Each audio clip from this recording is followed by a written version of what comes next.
Memang banyak orang yang berpakaian waras tetapi dalamnya sudah tidak sehat, dan itu banyak sekali ke depan. Jadi yang berjalan hanya baju, itu bahasanya serem deh.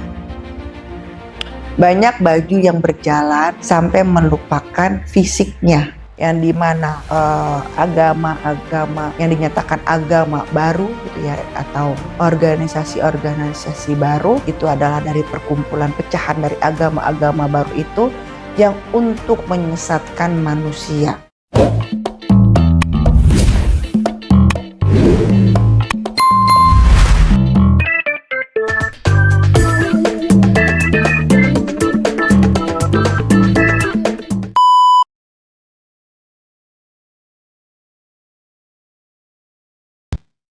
Sampurasun, Assalamualaikum warahmatullahi wabarakatuh. Apa kabar semua teman-teman yang berada di rumah, di jalan, di kantor, di mana ya, di kampung kalian masing-masing. Karena kan sebentar lagi kita akan Idul Fitri ya. Jadi bisa aja nih kalau kalian lihat video saya udah sampai di kampung halaman. Pokoknya dimanapun kalian berada, aku doain kalian bahagia selalu ya. Oke, untuk menemani malam takbiran teman-teman semua yang sedang kumpul bersama keluarga tercinta, saya mau melanjutkan ya pesan dari Tanah Pajajaran Anyar Eyang Prabu Siliwangi, Eyang Pemana Rasa.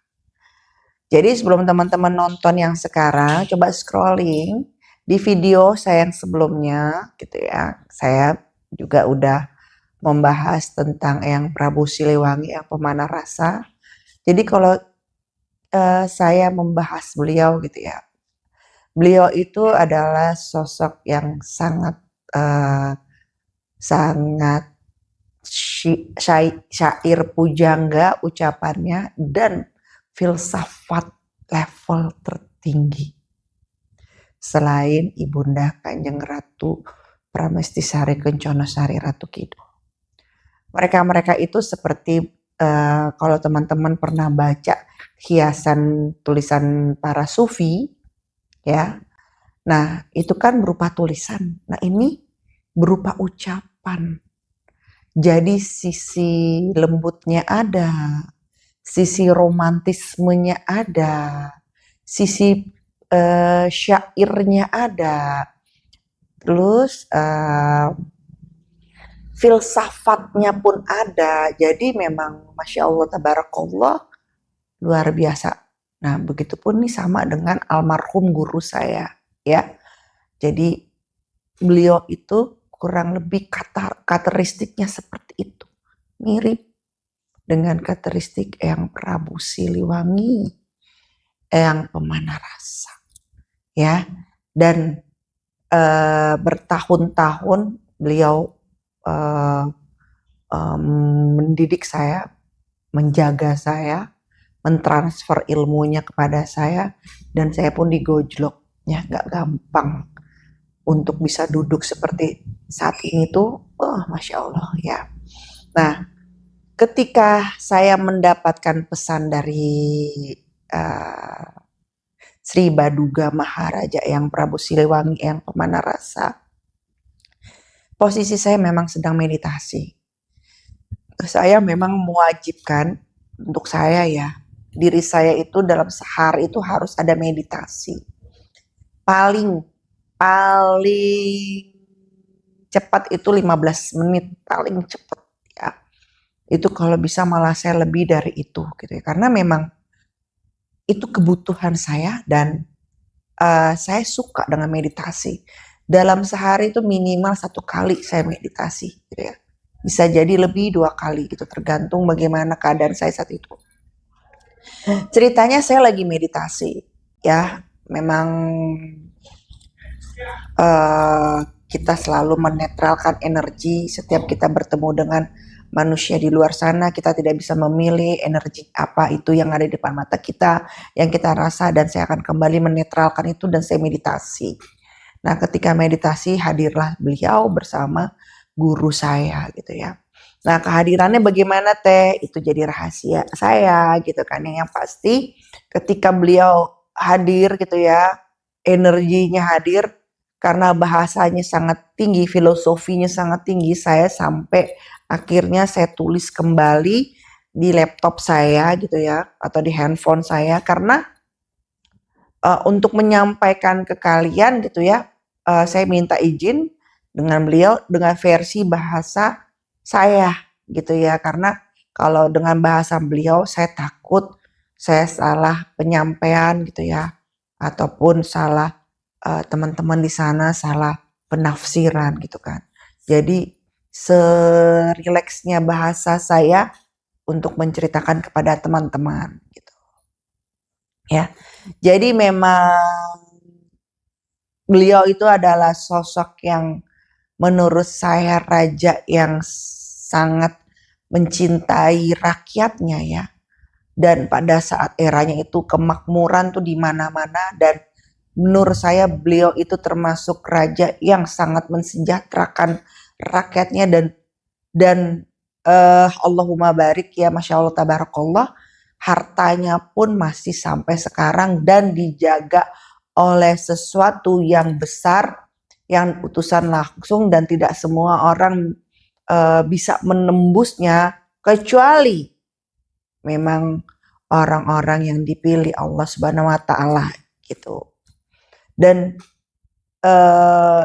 itu bukan hanya ada di Nusantara, tetapi juga ada di beberapa negara di luar gitu ya, seperti di Thailand, di Cina gitu ya. Jadi memang Masya Allah ya beliau.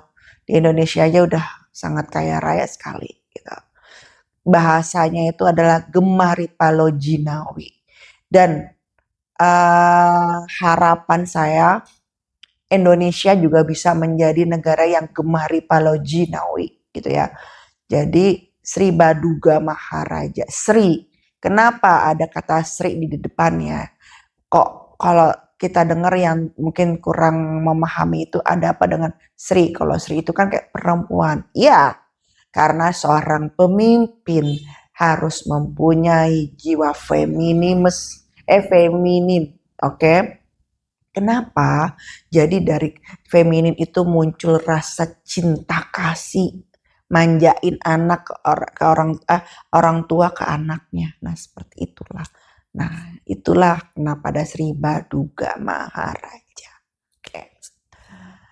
Dan saya pun juga tawasul ke beliau gitu ya. Salah satunya ke beliau selain ke Nabi Muhammad SAW. Jadi memang pesannya itu kan kalau kita ingin menghadapi sebuah peradaban baru ya, itu akan kita melewati proses alamnya, kita menemukan kesedihan, kita menemukan kebingungan, kegundahan gitu kan ya, sampai akhirnya kita akan kembali lagi kepada hakikatnya diri yang sejati, seperti itu. Nah, di cerita sebelumnya bahwa kan memang kan banyak sekali yang masuk ke email, ke DM ataupun di komen, Teh, perang dunia ketiga ini dalam waktu dekat ini terjadi atau tidak gitu ya. Nah, saya coba untuk bertanya ya, kalau bahasa pada umumnya sekarang tuh diskusi. Jadi alhamdulillah wa syukurillah gitu ya, roh-roh para nabi itu mendoakan penduduk bumi ya agar itu tidak terjadi dalam waktu dekat ini, inti seperti itu gitu ya. Kita masih bisa merayakan kehidupan yang tentram gitu. Nah, itu pun yang saya coba tanya lagi kepada beliau, tapi beliau juga mengingatkan juga kepada saya bahwa jadilah pemimpin di diri kalian sendiri gitu ya. Kenapa gitu? Ketika kalian menjadi pemimpin untuk diri kalian sendiri, otomatis kalian akan memancarkan energi yang positif untuk keluarga, teman ataupun sahabat gitu ya.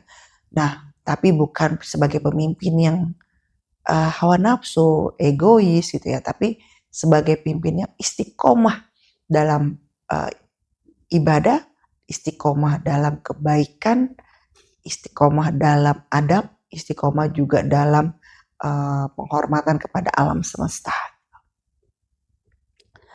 Nah, seperti itu gitu loh. Jadi itu juga salah satu pesan dari Eyang itu ya, bahwa rakyat yang sehat itu adalah manusia yang sehat itu adalah pesan beliau itu adalah manusia yang mampu bisa selalu menyadarkan dirinya dan menjadi pemimpin dalam dirinya dan menyebarkan segala energi positif ke lingkungannya gitu. Dan kita harus tahu seorang pemimpin itu seperti apa. Seorang pemimpin harus, walaupun dia laki-laki, harus mempunyai jiwa feminin ya. Femininnya itu bukan berarti maksudnya dia jadi ngondek, enggak, tapi ya seperti rasa kasih sayang seorang ibu kepada anak-anaknya, ulas asihnya, memanjakannya, seperti itu. Nah, diperlukan lagi jiwa maskulin. Untuk apa? Ketegasan dalam menghadapi sebuah keputusan gitu. Jadi perpaduan. Nggak bisa juga pemimpin itu hanya maskulin aja. Tidak bisa, takutnya menjadi pemimpin yang otoriter ya. Tidak bisa juga pemimpinnya hanya sisi feminin saja. Nanti kurang ketidaktegasan dalam mengambil keputusan. Jadi memang harus balance ya, 50-50 gitu. Dan pesan dari beliau ya, dalam menghadapi memang dunia yang sedang tidak mudah, dan memang ada dan sosok yang menyeramkan itu sudah hadir di tengah di antara kita. Pecahan dari Dajjal itu telah hadir di antara kita. Jadi kita harus membangun suatu kelompok kecil, yang dimana kelompok kecil itu berawal dari keluarga. Kita membangun keluarga yang sehat, ya, sehat, waras, seperti itu, ya. Jadi kita nggak perlu terlalu besar berpikir bahwa kita membangun dari sisi organisasi. Itu menurut saya terlalu jauh dan ruang lingkupnya terlalu complicated gitu, terlalu membingungkan intinya gitu. Lebih baik bangun itu dari dalam, intern, dari sisi keluarga. Bangunlah keluarga yang sehat seperti itu gitu loh. Karena memang ini belum, pecahannya ini memang belum masuk ke Nusantara, belum masuk ke negara kita, negara Indonesia.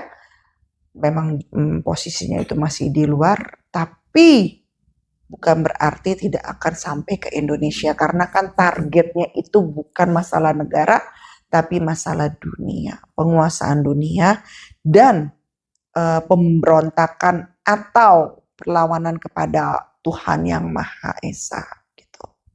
Dia kan mau menjadi Tuhan ya, dengan karyanya gitu. Jadi itu pesannya beliau gitu ya, bahwa negara makmur itu adalah ya memang gemah ripah lahu jinawi ya.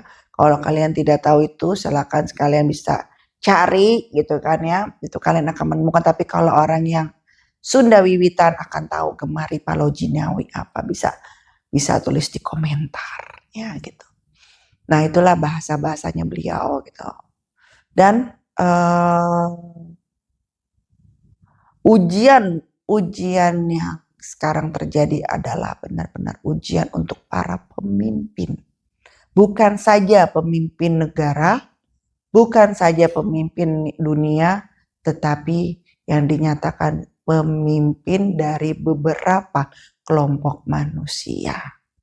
Dan akan banyak timbul yang dimana agama-agama yang dinyatakan agama baru gitu ya, atau organisasi-organisasi baru, itu adalah dari perkumpulan pecahan dari agama-agama baru itu yang untuk menyesatkan manusia. Karena memang sistemnya itu kan bertentangan dengan Tuhan ya, Tuhan yang Maha Esa gitu. Nah, itulah makanya yang bilang ini termasuk penyesatan massal ya. Dan ini dibutuhkan benar-benar kesadaran dari intern. Nggak usah jauh-jauh, nggak usah dari organisasi, nggak usah dari perkumpulan manapun, dari keluarga. Itu adalah pondasi. Gitu ya. Jadi memang banyak orang yang berpakaian waras ya, tetapi dalamnya sudah tidak sehat. Dan itu banyak sekali ke depan. Jadi yang berjalan hanya baju. Gitu bahasanya. Serem deh. Banyak baju yang berjalan sampai melupakan fisiknya. Ayo, coba kalian artikan. Banyak baju yang berjalan di mana-mana, tetapi tidak menggunakan fisiknya.